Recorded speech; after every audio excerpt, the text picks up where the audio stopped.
welcome back to The Best Thing You Watched this week with Chris from Movies and Munchies, Ruben from the Ruby Tuesday. We have The Best Thing We Watched weekly podcast. First bit is YouTube and on the podcast, but if you want to see the whole thing, hear the whole thing, then you can go to wherever you listen to your podcast, and we do entertainment news there this week and what we're looking forward to, and always some extra little goodies there. So do check that out. And also it really helps us if you are enjoying the podcast that you just kind of rate quickly, one line like this is the best ever, the two guys are so handsome, they should be up for 5 stars handsome awards, best beard ever, 5 stars, all of that.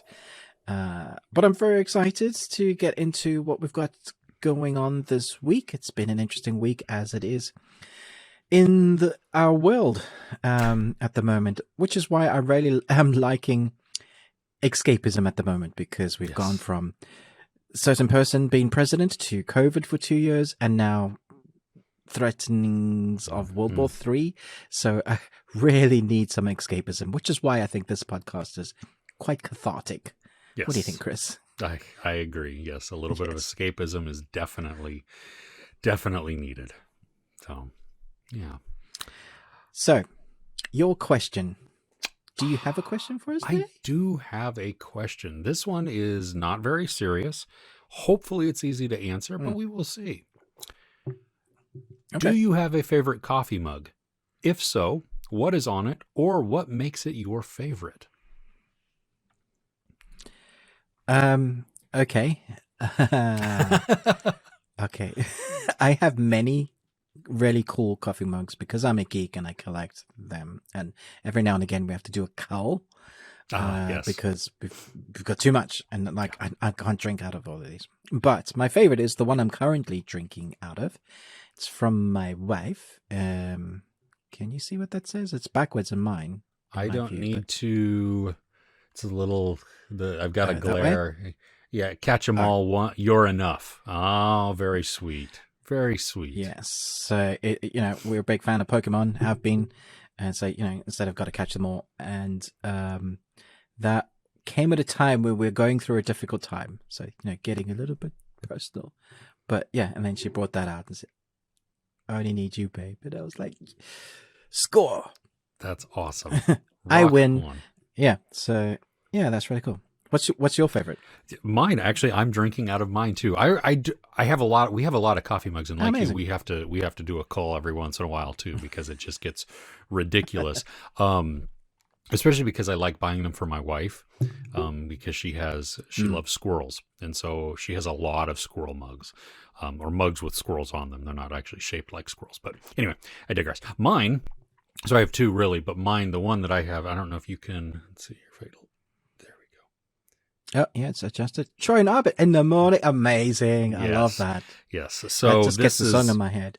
I know, right? In the morning, yeah, my wife got that one for me. It's oh my gosh, they're so good, right? And so yeah, it was when Community was going on, they had launched a store, and she was like, "Ooh, I'm gonna buy that," and so she gave it to me as a present, and it was just outstanding. So yeah, amazing good stuff. Excuse the view going up and just my head going down. I'm trying to adjust my eyeline so it looks like I'm looking at you. Now I look like a really small person or just a talking head. Ruben hit the elevator button and has gone to the next floor. Going down. Going down. Ding. Next floor. Yeah. Women's lingerie. How does this look? Is this comfortable? Or was it uncomfortable, Chris? That looks you look a little low to me. I don't know. That's kind of weird. All right. Let's going up. Yeah. There we go. Yeah, right there. That's it. There. Okay. That looks. There yes. Now, see, I could do that with my desk, except my camera's not attached to my desk, so nothing would actually happen. All right. Oh, goodness. We answered your question. Okay, cool. Yeah. Should we dive in, you think? Yeah, let's do it. Okay. What's the best thing you watched this week, Chris?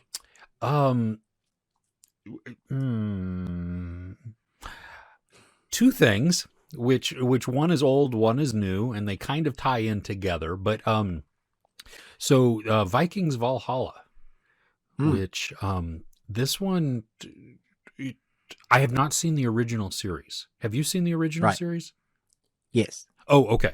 Well, I didn't. So I went into this just as a newbie, and the thing that reassured me that I could do so is because it was set 100 years in the future, from when absolutely. Vikings was going on. And so I was like, oh, okay. I can say you're not missing much, like in terms of, because it's a new story, it really is. Yeah. Yeah. And I was sucked in. I mean, it took a little bit to get sucked in, but you know what? That's because I've been also binging The Last Kingdom. And I'm in exactly the same place. they're because they're too many Vikings. Yeah, well, and they're happening right at the same time, just with different focus, and even some of the people kind of are the same, even though the actors aren't the same. But in one some of of them, the names, encounters are same people. Yeah. Yeah. I found this one to be a lot of fun. I mean, especially because it followed more so of Leif Erikson, and and his sister, and so that was the Greenlanders. Yes, and even the mention of Eric the Red, and just getting a little bit like I've heard of was that his name, Eric the Red? Is that what I think I'd heard the name mentioned before, but it didn't really mean anything to me. And this, they gave a little bit of context. I didn't spend much time on that, but just that this dude was a bad dude. I mean, he was a berserker. He killed to kill, not only just to to take over something, but then he just would kill. And so it's in his blood. Yeah. It was who he was. Yeah. Yeah. And then, so you see, how that affects the children and that storyline, but also how they're working to, I don't know, get past that. The show was very engaging, at points. Like I found myself on the edge of my seat more than a couple of times. I agree. I think to the bridge scene where the episode starts out, and I'm like, oh, seriously? They're showing us the end of the episode before it's all began, and we're just going to flashback. And I liked that. Yeah, because I normally don't like that style. Yeah. Well, because and I liked that it was kind of out of context, even though you can kind of tell what's going on. The context for how it begins, which is really the end, is not really how it plays out. You know what I mean? Like even though you see him, the context that we're led to believe, because you have an idea of what's going to happen. Yeah. Yes. That's not the case. Yeah. Exactly. So when the show ends, I'm like, okay, I'm on the edge of my seat there. I was like, how dare you end it like that? Oh, but I have to say, there were so many cool bits, like things I wasn't expecting, like surfboards. If you've watched the show, you know what I'm talking about. So cool. Brilliant. Like, and it was so tense, and I was just like, this is genius. I really hope this is the case, because I know they've taken factual stuff that's happened around England, and there's many places I was watching during the series, like, I know that. Oh, and I was like, cool. oh, London Bridge did fall down. Before it was really London Bridge. But the sets were so good. I have to say, I was in love with the costume design, especially for when the Vikings go to their sacred place. The woman that wears, like, she's got white makeup, this weird crown, lavish gown, and she just kind of appears. And I was like, she's magic. Yeah. I suppose that's what they want us. They do play a bit more into the mystery and the magics a bit from the Vikings. I thought more so than The Last Kingdom, which I liked. It kind of sets itself apart, and I really like the idea of following this one close-knit family, seeing their paths, because then because the world they're building is massive. And you have all these players and all these kings, and everybody's betraying, everybody, very much like Game of Thrones. You kind of don't know who you can trust from one episode to the next. So it really helps having that family, Leif Erikson, in seeing where they start up. They have their mission of vengeance, and then they end up, in a very different place. The Shield Maiden story was excellent. I was thoroughly entertained by that. I thought it was really fun. Freydis is brutal. More. Like, I hope. Oh, she's fantastic. Love it. But unfortunately, I think the series, I can see their characters, Leif Erikson and Freydis, fighting each other because of where he's drawn to. That will not gel with her.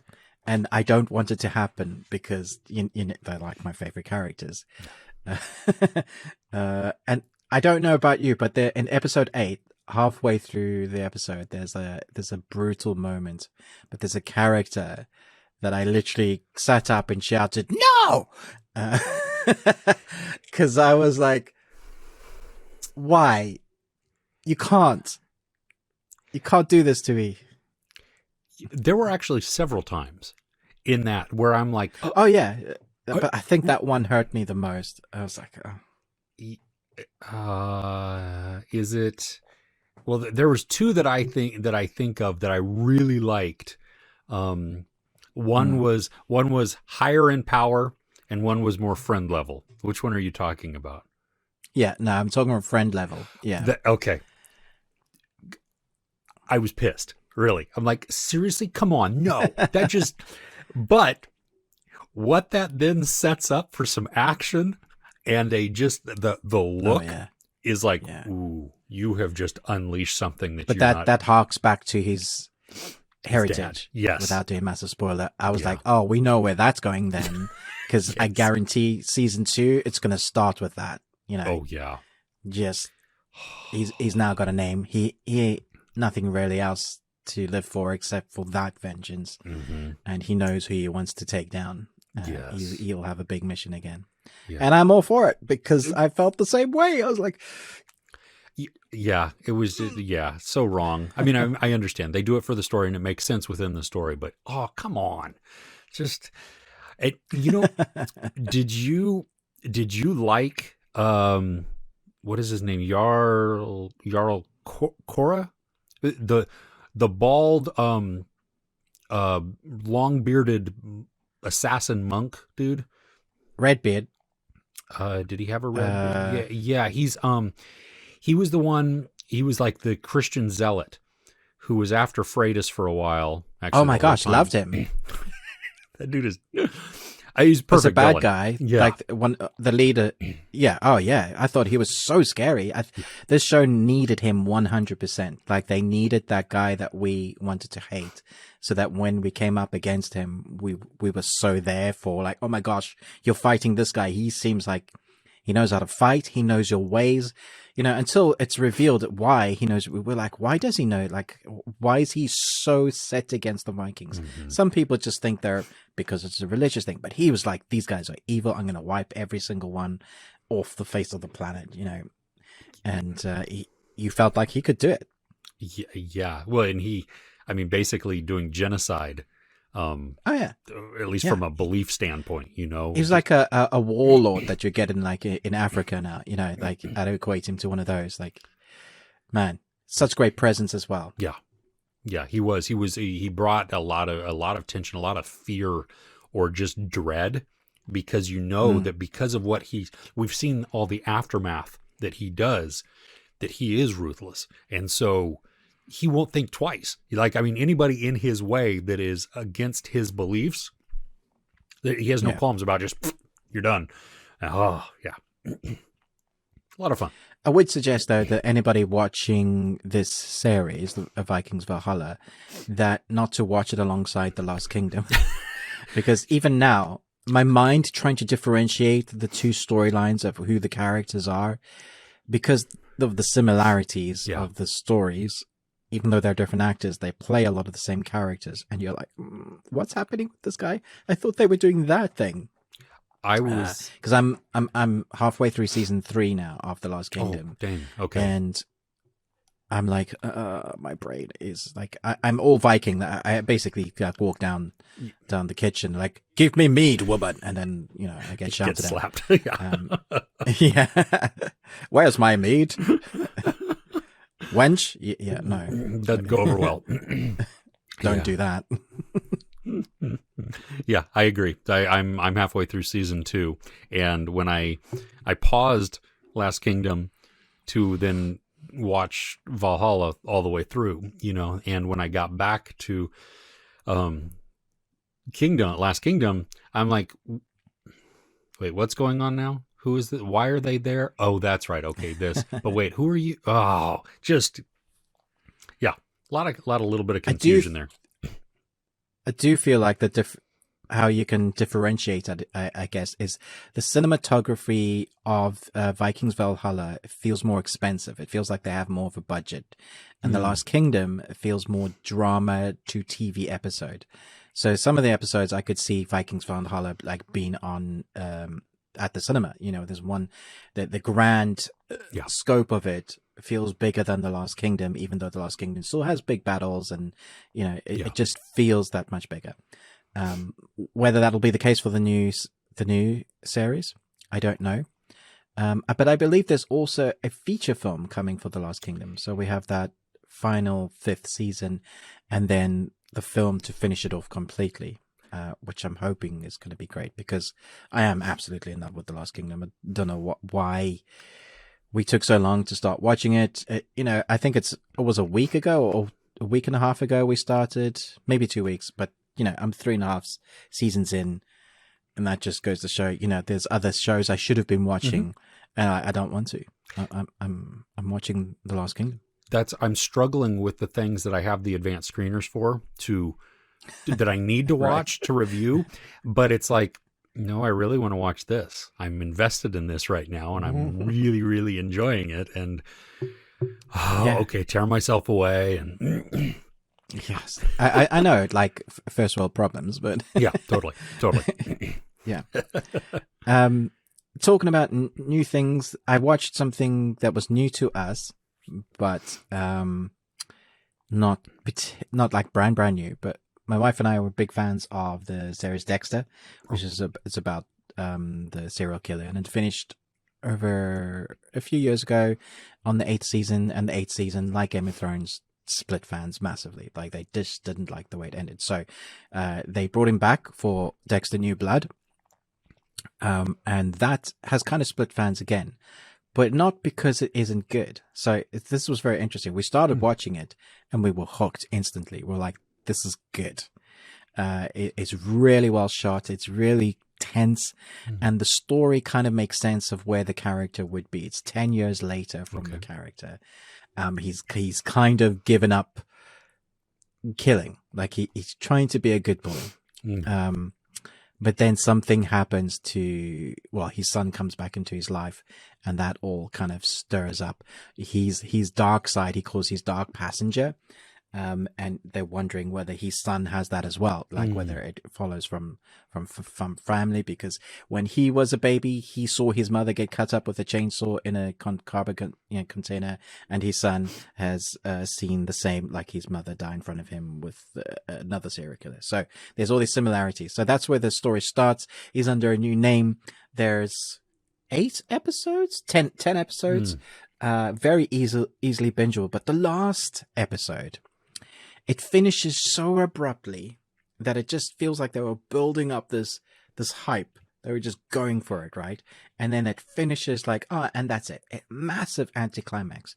And all the things that we were hoping that was going to happen, like, because it doesn't happen, I guess I could say it. We were hoping that the son would take over the killing, basically, and become that vigilante killer of serial killers, and have him, Dexter Morgan, on the table, and do the same thing like how he does it, and pass over that kind of mantle.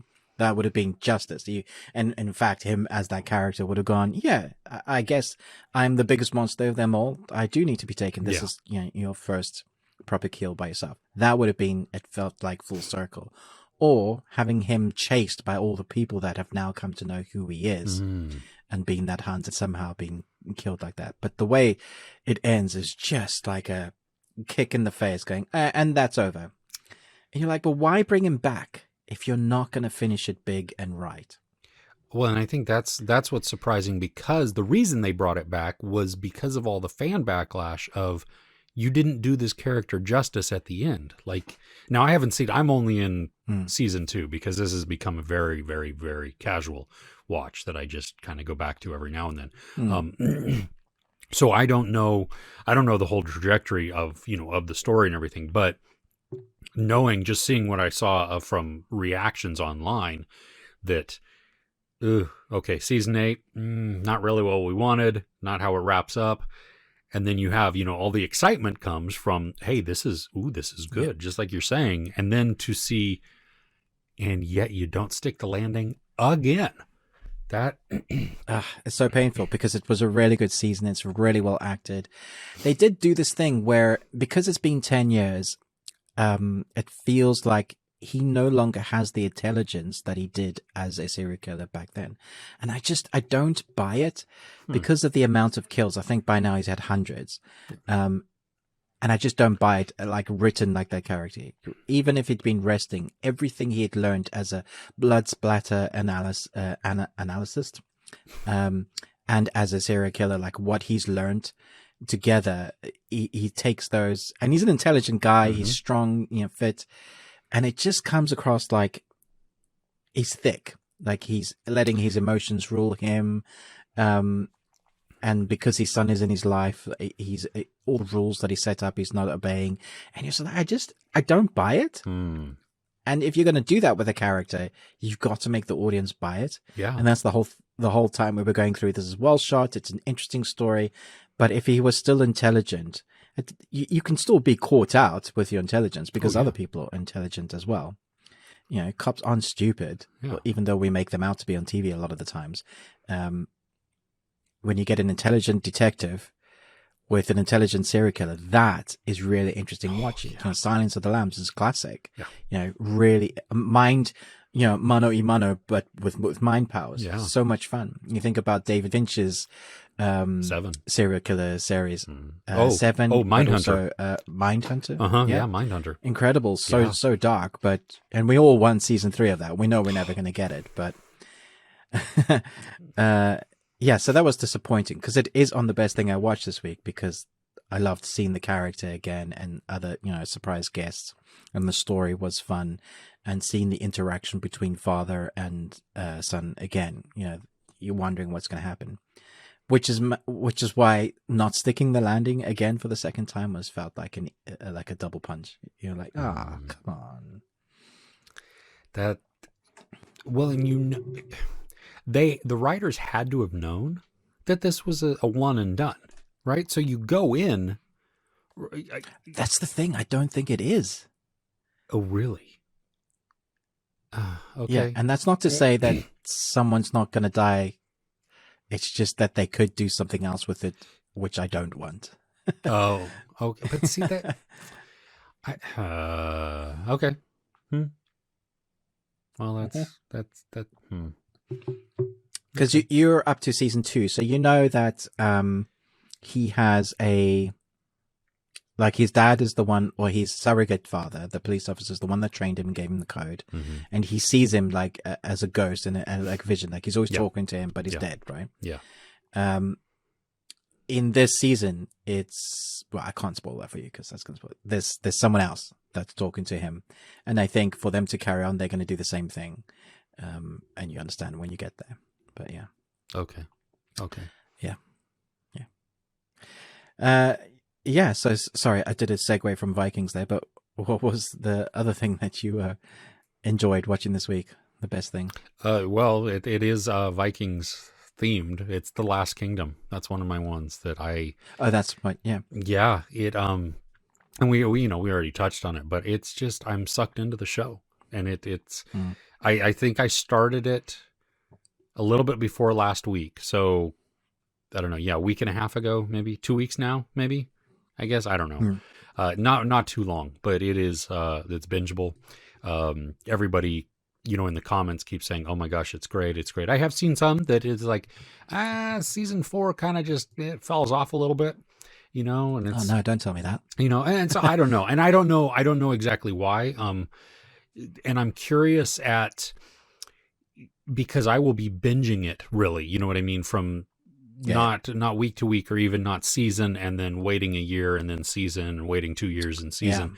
It's so maybe it will hold up more, or maybe it'll fall apart more. I don't really know.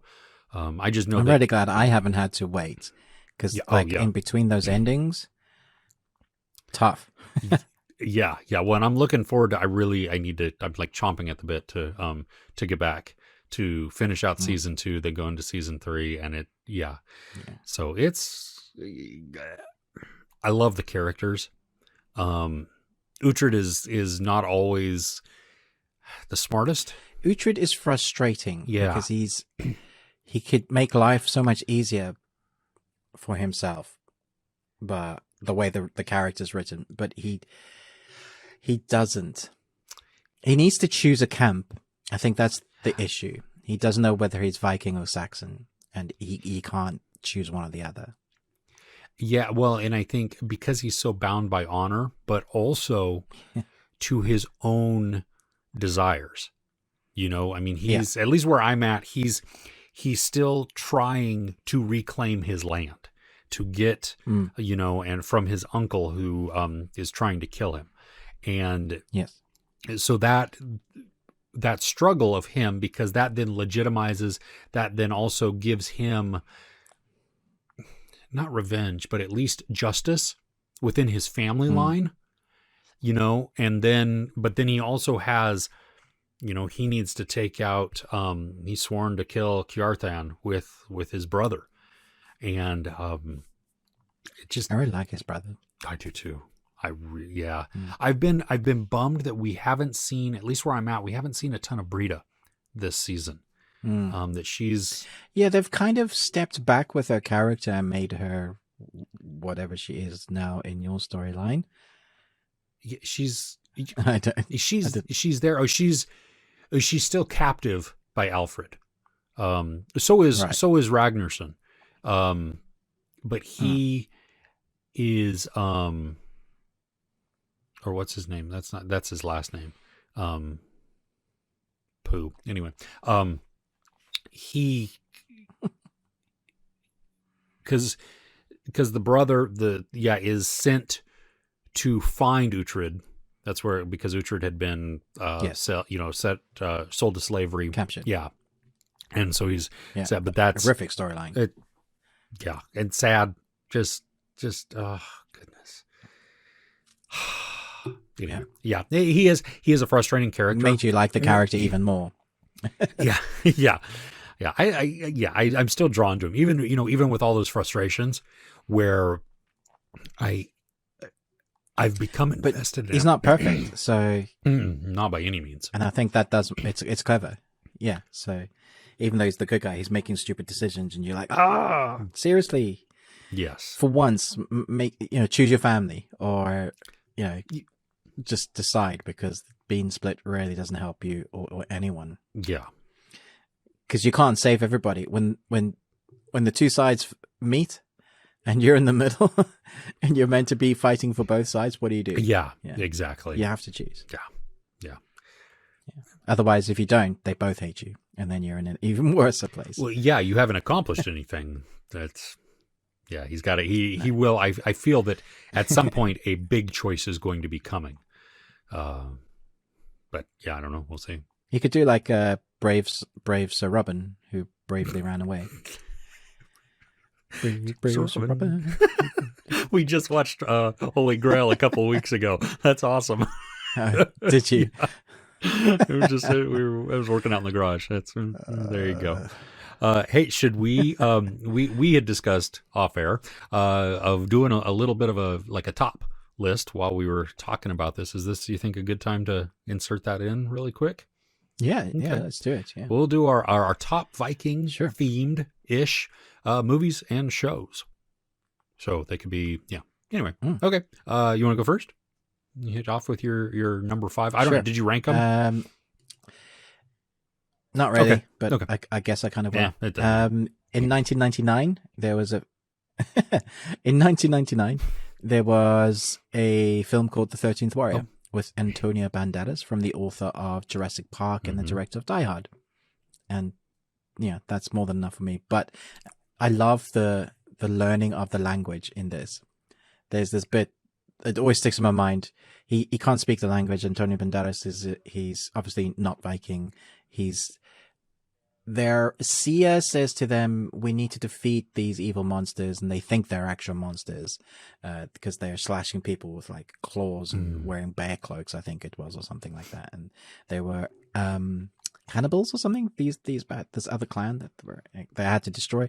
Anyway, so he ends up that the seer says he needs to be the 13th warrior for the mission to succeed. And so the Viking leader at the time says, okay, he's coming with us, and for some reason he accepts. And then as time passes, as they're traveling back to their camp, it just starts picking up a little bit of words. And then eventually, as months pass, he spouts like a line, and you're like, oh, he's learned the language. And the Vikings are stunned. And I always remember that bit. It was just great because it was a really clever way of like, technically he should know or be able to communicate with them. And, learning a language, they've stated things like, he picks up languages quickly, that kind of thing. I'm good with languages, and therefore over this, it's ridiculous, but it was a believable little mechanic that I thought, yeah, that's so cool. But having his culture clash with the Vikings, I thought was excellent, because he's got like the scimitar sword. And even that they laugh at him, like, what can a man do with this puny sword?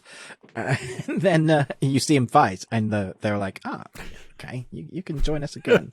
But there were so many great honor moments in that film. One of the Viking leaders dies at some point, but he dies on his throne, watching his kingdom, and he's got like spears and arrows through him, but he hasn't moved, like he hasn't left. And I was just like, he's going to Valhalla, man.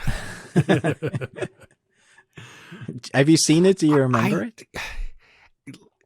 I don't know, honestly. And I don't know if I've read the book, because it's been so long. If I have, like, it would be, if I have seen it, it would be like watching it over again. Now I probably halfway through would be like, oh yeah, I totally remember this, but I don't have any memory of actually seeing it. So I'm gonna check it out though. Make sure. Yeah, you should put it on your list. I think you'll find it's really fun. I mean, just from Die Hard and those, it's action heavy, but it actually has decent character development, which is really fun. That's good. Right on. First time I Beowulf. This is I don't know what year it was from, but it's the animated one. Yeah, well, the like motion capture, the weird animation one. It's like CGI and ish. Yeah. Ish. Yeah. Now it's been a while since I've seen Angelina Jolie. She's like, yes, she's in it yes. The witch monster thing. Yeah. Now I loved the epic poem when I was in school.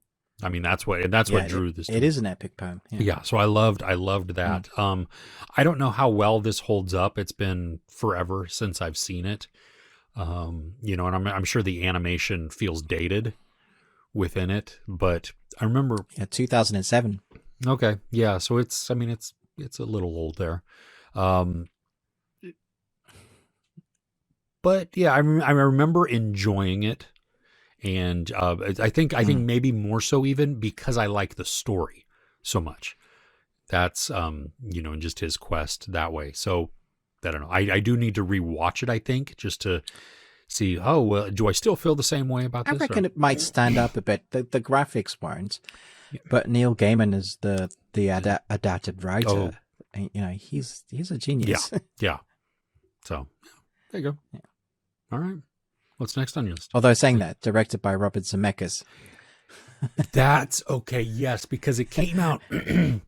This is after Polar Express, right? Polar Express. But it's you need a hot cup of chocolate. Yeah, but it still has a little bit of that detached look. That oddness to it. Yeah, we haven't quite got it right yet. Correct. Yeah.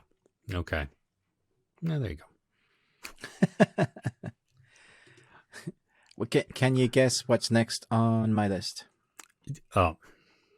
Vikings? No, but that is a good one. No, Outlander. Yeah, but not the series, the movie with Jim Caviezel. I have not seen this. I saw that on IMDb. Are you serious? Yeah, I didn't. Have you not seen this movie? I didn't even know it existed. Watch it. Okay. It's so much fun. The CG is a bit dated now because, again, this is 2008. But during the reign of the Vikings, Canaan, a man from a far-off world crash lands on Earth, bringing with him an alien predator known as the Morwen. This is such a cool, fun, interesting, because he lands, so he's an alien because he's not from Earth. But he is humanoid. He has like this really cool armor and a spaceship. The beginning of the film is basically a war between these creatures and these guys. And then it ends up him going to Earth, crash landing. His ship crashes like in the water. And then he has his armor that's all breaking. So he's like, a fish out of water, basically. But he didn't know that one of these creatures had followed him. And the creature happens to coincide with like a myth of being a dragon. Oh. And so the Vikings know like something's killing their people. And so he knows what it is. So he joins up with the Vikings. Eventually they, start trusting him. And, so it's this really cool mission, but like some of like what the abilities of the dragon has is very cool. Just great action, and I think it was like a couple of years after Caviezel had done Passion of the Christ. Okay. And so all the memes were out then. It was like Jesus fighting with Vikings, which was funny. I told you he was an alien, my friends would say. It's just so much fun. Yeah, I've seen it a number of times. It's guilty pleasure for sure. Like, it's not going to win Oscars, but it will win your heart for escapism. Okay, cool. Yeah, I've never heard of it, so it's on the list. That's awesome. Okay, sweet. All right, what's next on yours? Mine is a series which is bittersweet because it's been canceled, and they're going to do their final third season, I think, coming soon, but Ragnarok. Which is, is it kind of Vikings? I'm going to consider it Vikings. At least it uses Norse mythology. We'll just go there. Modern Viking. Modern Viking, yeah. But it's I'm intrigued by how they're doing the characters, and we finally get Loki at the end of season 2 as becoming Loki. And now to hear, that they have canceled the series and that this last one is going to be it, that's a bummer. Because I don't think that's... I'm so excited for season 3. I hope they go big. Because that little Easter egg that they gave us at the end with the snake, which is meant to be the world snake. Yeah, that eats the world. The North mythology. Yeah. I don't know what they're going to do with that, but I hope it's flipping awesome. It needs to be. Yeah. Yeah. Well, why not? I mean, if you're going out, then do it. Go huge and just, yeah. So. Yeah, absolutely. Yeah, it's a great choice. As you said, Vikings was next on my list because it's fantastic. I don't think I need to talk about it too much. There's been 4 or 5 seasons. It goes through, like, there's no ways I can recap all of those seasons. Just, if you love Vikings, if you love The Last Kingdom, if you loved Vikings Valhalla, it's all along the same lines, along the same time period. I think it spans like 50 years. And you follow one particular family character again, and then it branches out. I like that it spends more time outside of England before they get to England. Okay. So there's a good few episodes of establishing their world and then why they're going on raids and why they're raiding, the whole reason. There's a good passing of the torch between father and sons, and you rarely get to see the great halls, they build with each Jarl lives. I've missed that. We get some of that in the other seasons, but if they're actually at home, it just feels much more authentic, surrounded by snow and ice and fighting. That's, for me, I want the snow and the ice and fighting polar bears and dragons and whatnot, because that's what Vikings do. It's fantastic. Cool. Following in my not really Vikings, but it's Norse mythology sort of, Thor Ragnarok. All of Thor's stuff ready. They're the gods, the Viking gods. So I get exactly. it. And this one just because it's so much fun. The ad-libbing. We're work friends. We're work buddies. Exactly. Jeff Goldblum stealing the scenes. The whole thing. It's a lot of fun. It is one of those escapism movies, but I find myself really invested in the character. And so, in the whole storyline of just, the arc that he goes on and that they all go on. So, absolutely. Yeah. Yeah. I do love the fact that Ragnarok basically opens with him destroying Ragnarok and then fighting a dragon. Yes. And as a film opening goes, you don't get much better than that. Yes. It's fantastic. Yeah.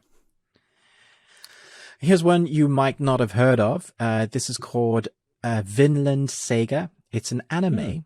It's a historical and adventure manga written and illustrated by Makoto Yomori. It focuses on Thorfinn, the fictionalization of an Icelandic explorer, Thorfinn. It won like a number of awards. It just did very well. It deals with Vikings, like series, like Vikings. I would equate it to, I guess, like the series, like on Amazon currently. I think if you love anime and if you love Vikings, I think you're going to like the style of it. If you've seen Berserker anime at all, you're going to like that. I think it's just fun. If you love anime and you love Vikings, I think you'll get quite emotionally engaged. It's a contained story as far as I know. I don't think there's any more. So it's 26 episodes and then it's done. So you can, put that on your list. You had me at anime and you had me at Vikings, and then you give me good characters to enjoy. I can't ask for much more than nice. That. Yeah. Okay. Well, I think that's all of my list. What was that called again? Vinland Saga. Okay.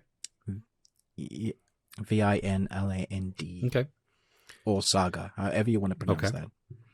Sega. Yeah. I got my controller, my 6-button arcade controller for my Sega Genesis.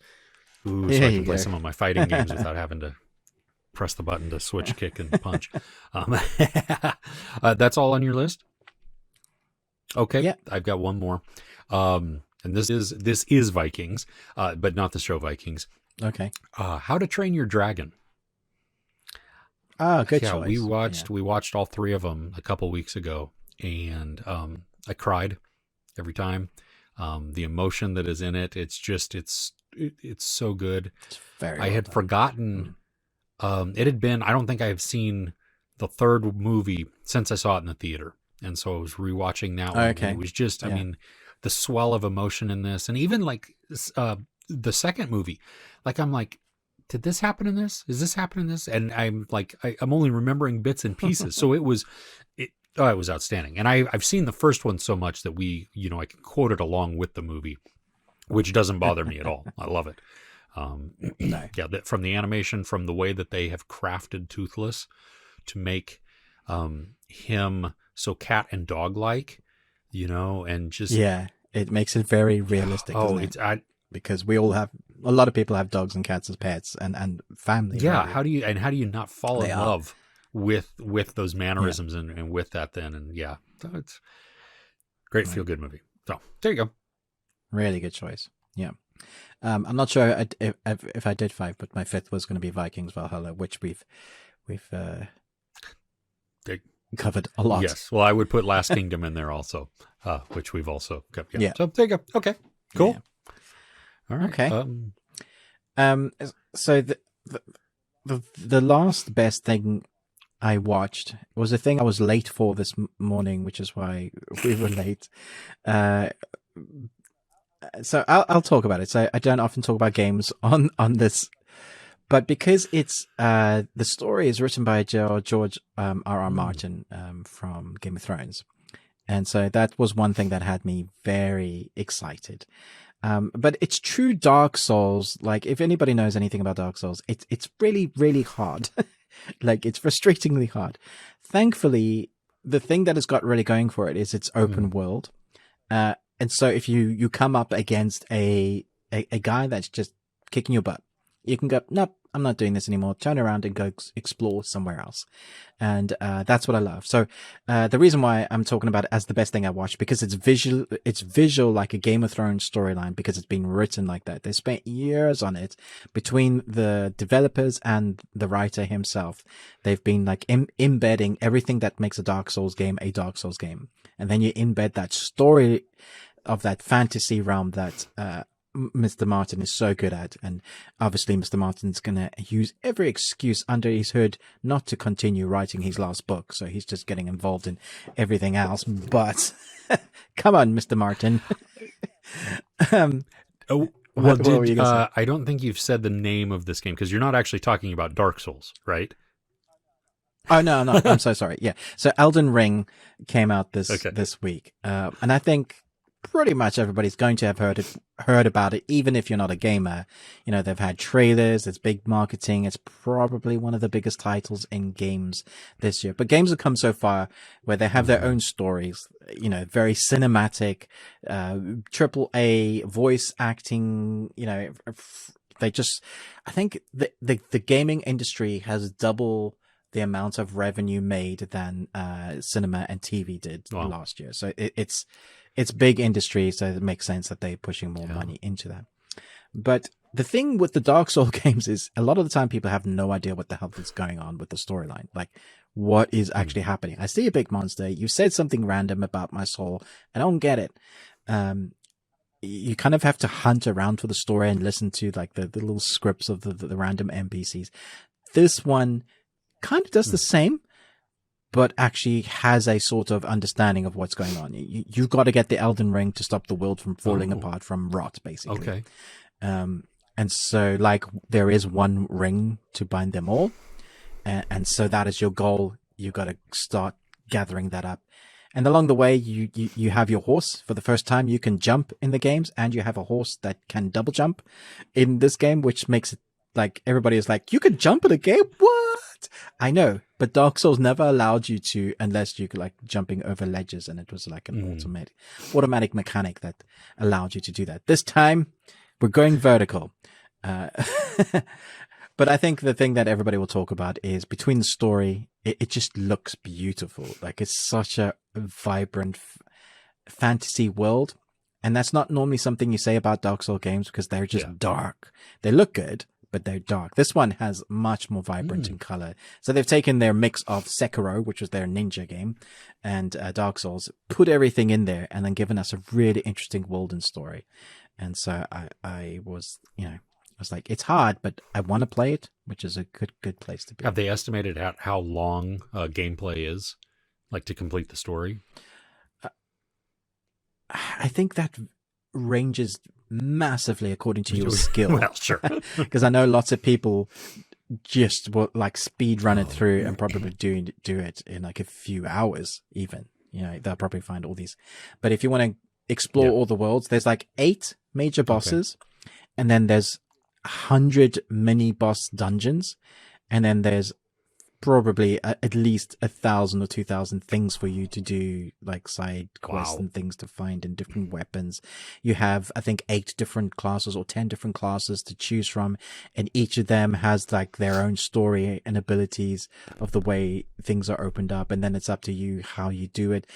You can speed the game, like forcing you to be in a certain part when you open a certain chest, and it takes you to a different location. Like, it's so well thought out and mapped, which is why it takes so long to build these games, because the game has so many different answers according to the I guess the gamer, the type of choices you make as a gamer will influence your journey as that, which is why people love playing the Dark Souls games over and over, because even today they're still finding things that they didn't know that was in the game. So I think games have come so far that they're vying for top spot of, you know, between TV and cinema. When you are that hero and got a good story, like how you know, the next thing is in virtual reality, VR being as good as those games. We'll never leave the couch, man. Well, and you know, with the world the way that it has been the last couple of years, I mean, exactly. It allows itself to provide a different type of escapism for us. Yeah. Very cool. I didn't know that George R.R. Martin had written the story for this. I think that's really cool. Yeah. Yeah, it's very cool. I'll be the first person to say, if you don't like hard games, don't play it. But this one may be a good in. I'm not saying it's like easier. There's no easy mode in this. Every single thing can kill you, you know. But you do feel a sense of achievement, and you can just explore. Like you can run away from bosses, you can hide and sneak, and I'm doing a lot of that. I'm doing like, look at that guy, he's the size of a tree, like a giant oak tree. I'm leaving. Yeah. Creatures and character designs are just so much fun in this. I like to look at the bad guys, but I don't want to fight them. Sure. Yeah. It's like, you look amazing. Don't see me. That's awesome. Oh, fun. All right. Have you got anything else you want to Yeah, you know about? what? Last night I rewatched CODA. How long's it been since you've seen that? I think it's been a couple of months. I think the last time I watched it is when it debuted on Apple TV Plus. So what, fallish or summerish, something like that last year? Because I had seen it at Sundance. Yeah. And yeah, I watched that Christmas time. So maybe late fall or right around there. Yeah. And it just, I mean, was it as good this time? Oh my gosh. Yes. I'm still just wildly invested in it. More than ever, I want it to win. I hope it wins. I wish it wins Best Picture and Best Supporting Actor. I don't think it's going to, but I think it really, I would love to see it do that. I still laughed a ton. I mean, even though I know what's coming up, in it. And just, I think the whole storytelling is just very sweet and dramatic, because it has this touch of realism that we go on this journey with Ruby and just, of her. And it's really a very small portion of time that we are there. But within that, I mean, there's so many different dynamics that the family goes through and struggles that they have to overcome, amidst themselves, but then also with the outside world. And I mean, every time it gets me towards the end where she's auditioning for the music school and she begins to sign as she sings because her parents are up in the balcony. And that hits oh me my hard. gosh. It just gave me chills now thinking about it. It's because it was so honoring as well. Yeah. And it's so expressive at that moment. You know what I mean? Like what you want from any type of entertainer is you want them to be like invested in their craft, in what they're delivering. Absolutely. You can tell when a person's bored or holding back type of thing. You know what I mean? And you see her like really give it your all. Yeah. And the moment that she does that, that's when she shines. And it's like, oh, and I like and hate all at the same time how the movie chose to hold that back until that moment, even though we saw her do this performance where her parents are at, when she does it at the school and they're sitting there and there's I think it's about a minute long of absolute silence where we go from the perspective of her family and they're just looking around, and they're seeing things happen and they're seeing people be emotional at what's happening on stage and stuff, but they have no context for what's being said or sung, any of that. And like, you just wish at that moment, because she knows that they don't know what's going on. And you want her at that moment to be expressive within it, and do some of the signing. But it makes the payoff, I guess, that much more better or bigger when we do get it. But nice. Yeah, my wife still hasn't seen this. I'm trying to, like, I keep saying to you, you gotta watch this. I think I'm gonna have to sit her down, and because once you start, you're so invested. This is a good segue, actually, just to maybe talk a little bit about the Oscars for a moment, because we want this to win. But just this week, they came out saying that these 8 awards will not be live televised, and they've been, I understand they've been shortening their ceremony because it costs lots of money, and people's attention span, because they want the general audience to watch, and not just people that are invested in the awards, or people that from their production studios or cast crew, whoever's around that might have an actual investment in that particular project that's up for an award. They want more than that. I don't see why, though, because either you are like us, you're invested in films, or you used to love watching Oscars, and It's something that you do with your family. It's like one of those, like Eurovision, like some people just sit around the TV and watch that every year. Now, not taking the time, because it used to be 4.5 hours, and fair enough, that's long. But if it has to be 4.5 hours long, then it has to be 4.5 hours long. It's an event where you're meant to be praising the ability of people that have put their heart and souls into a project that, depending on the project, could have taken up to 5 years from, birth to finishing project to getting it out there. And in today's society, with the money that they've probably had to raise to get it out, with the COVID, no cinema releases, all of that, it's a real feat to get your film behind screens for people to watch. So when you take awards like editing, as we're just going to do that off air, or short film, which is often the place where people cut their teeth on, and the award for the person that's going to come next, like, there's a high probability that the next film they do wins an Oscar because they've just won a short. Then someone invests in them. We've seen it happen. Like, oh yeah, they won a short last year and this is their film now for best documentary or whatever. And you're like, yeah, I get it.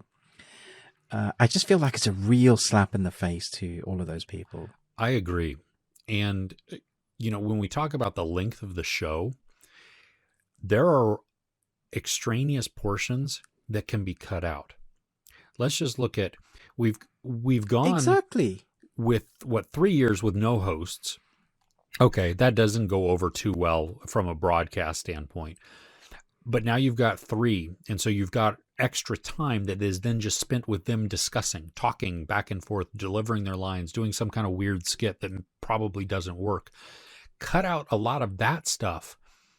Yeah, and give the time to these other categories that, honestly, if these categories didn't exist within the film wouldn't work at all.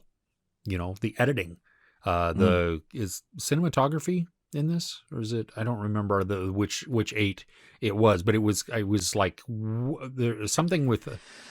There were a few big ones. I mean, and I don't like even saying that. Like, every award is big in its own right. Absolutely. These people they contributed to the film. There is an awards category for it, and they have been recognized for that. So show them on TV along with everybody else. And I know that in years past, I mean, even many years ago, when the show was long, they had started moving some of the smaller, and I say smaller, but what they considered to be smaller awards to like the hours before or in the morning of the broadcast. And so, you would get little clips of that during the broadcast.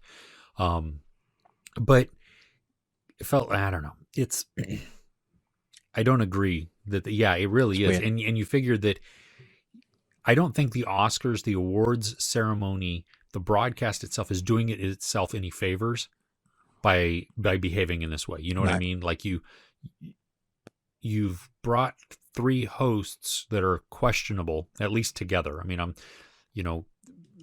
still, is it Regina King? Is one of them? See, I would like her just by herself. Yeah. I think she would be good. But you're I don't know. I'm just. It's bonkers. I don't get it.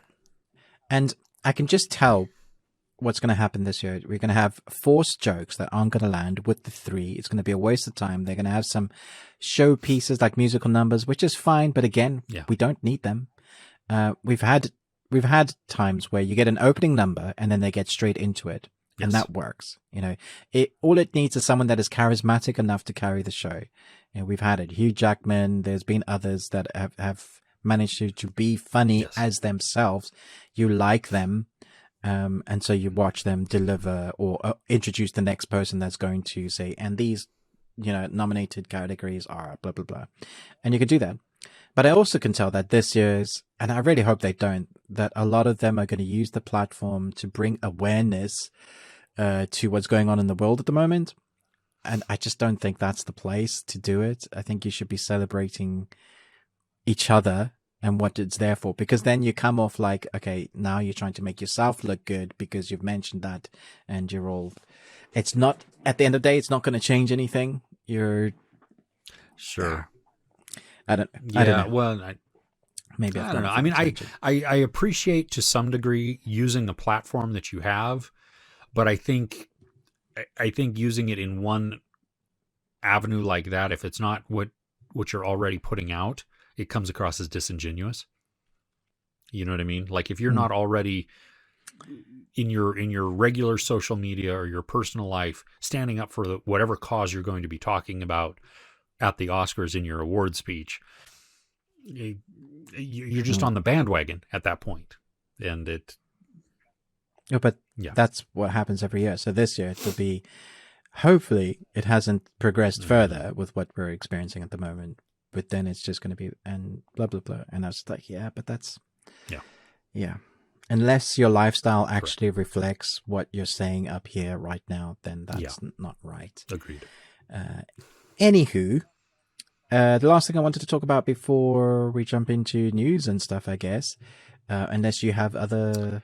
no, but are we gonna save our news for the podcast? Okay. Yes, okay. absolutely. But yes, go ahead, please. News and please podcasts. Yeah. I know you've only seen episode 1 of this series, but if we talk about it a little bit, because it's a South Korean Netflix original series and it's different. Juvenile Justice.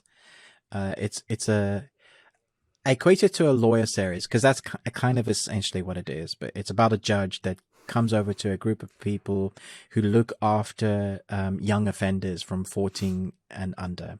And the law states that even if you kill somebody at the age of 14 or under, you won't go to jail. You will just go to what they call is like it's not even jail. It's just a home for rehabilitation, like a rehabilitation center for a maximum of 2 years.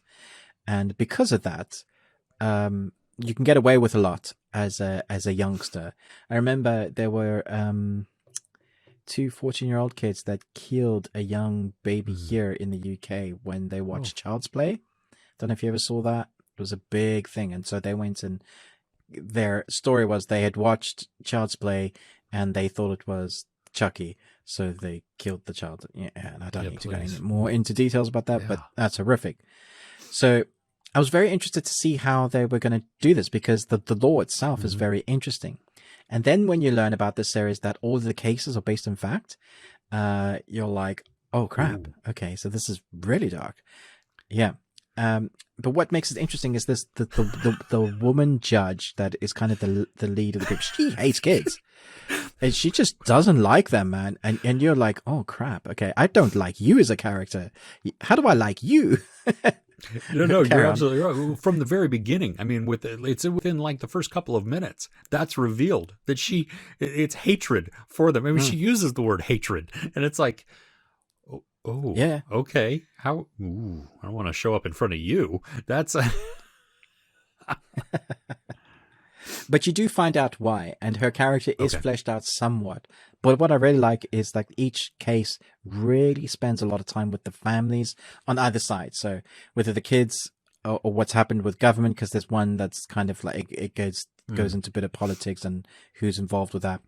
But the first case, I think, is just 2 episodes where they spend time with the family, and you see the hurt and the brokenness of what has happened with that family after they've even solved the case. They spend some time there, and I thought it was so brave for them to do that, because not a lot of stories would spend time like once it's solved, that's it, right? You move on.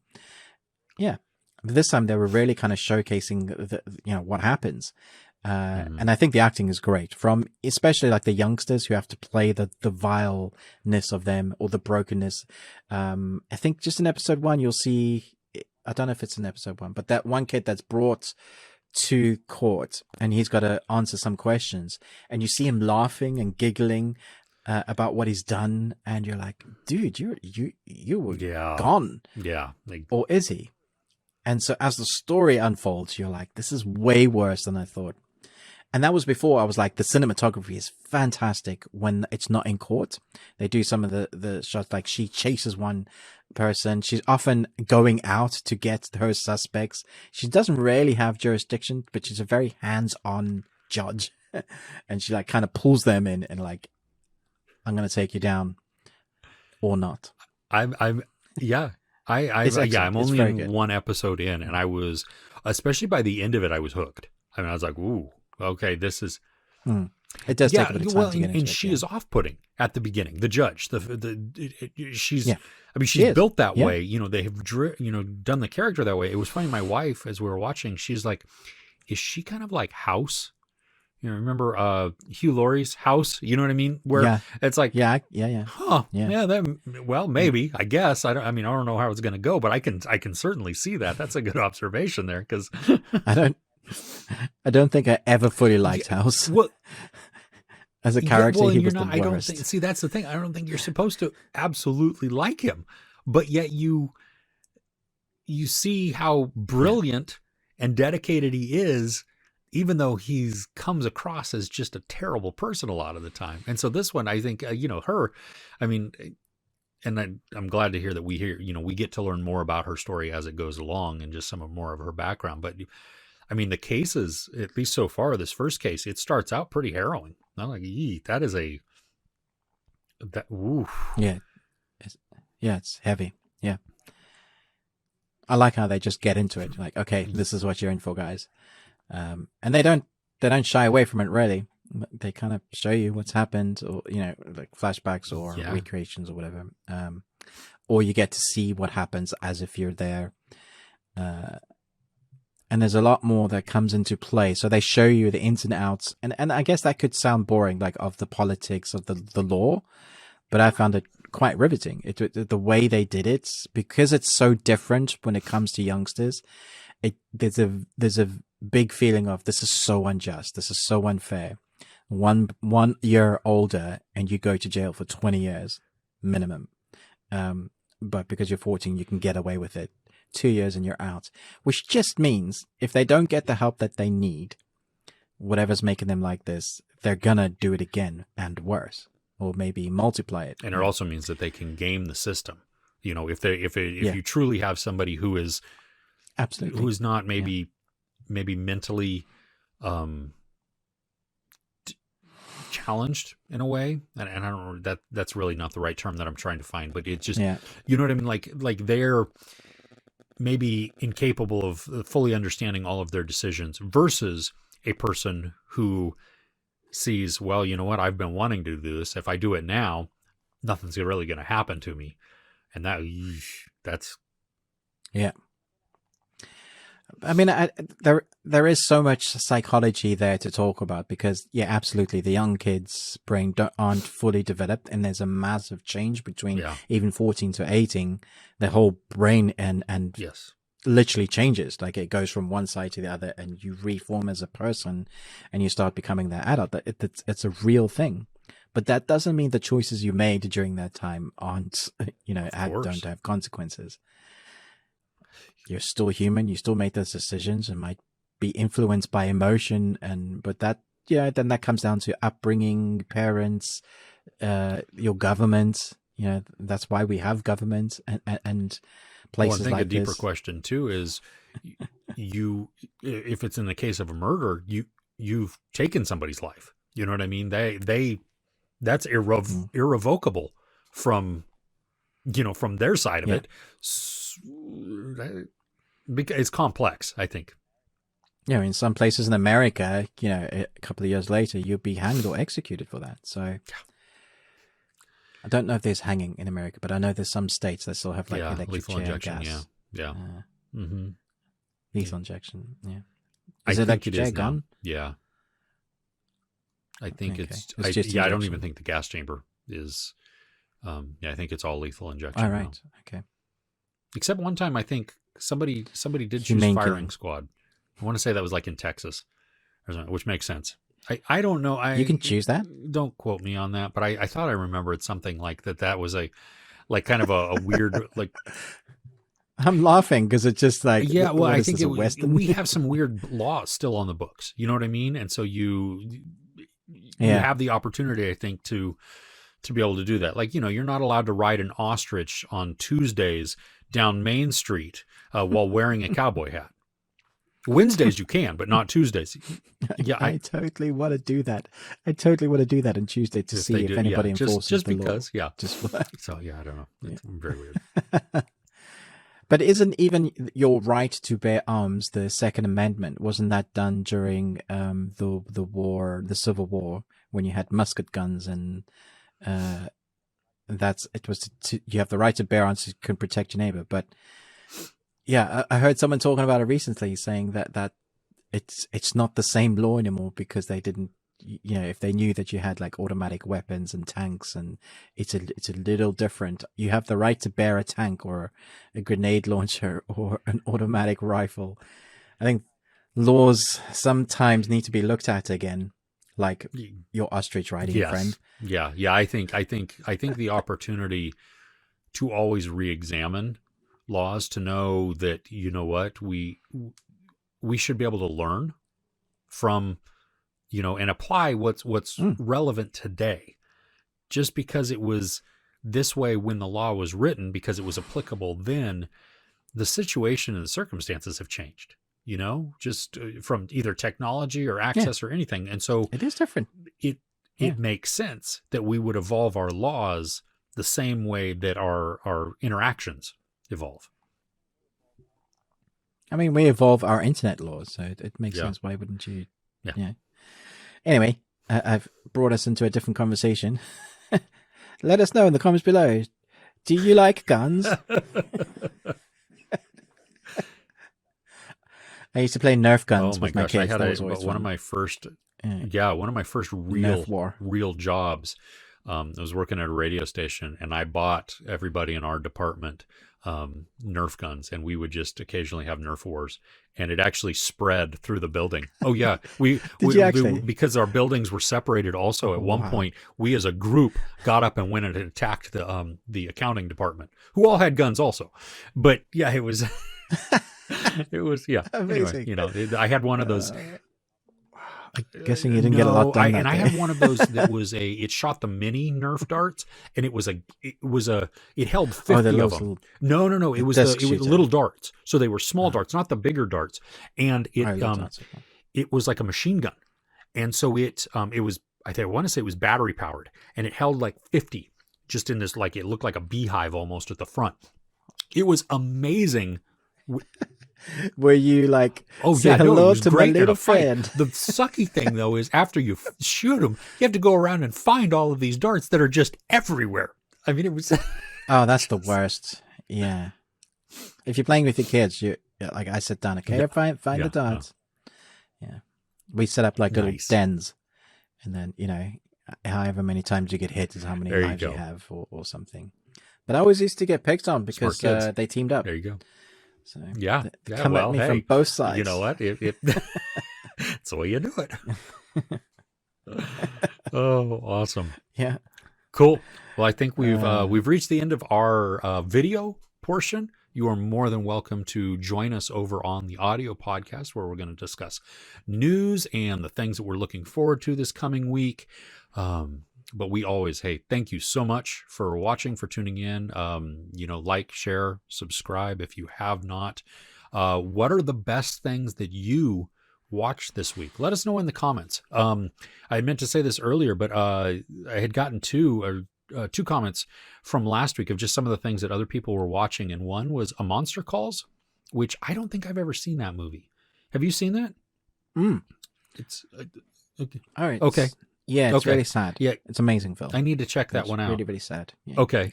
So it's not just one to plop on whenever. It's be in kind of a melancholy mood or something like that, or a serious mood. Okay.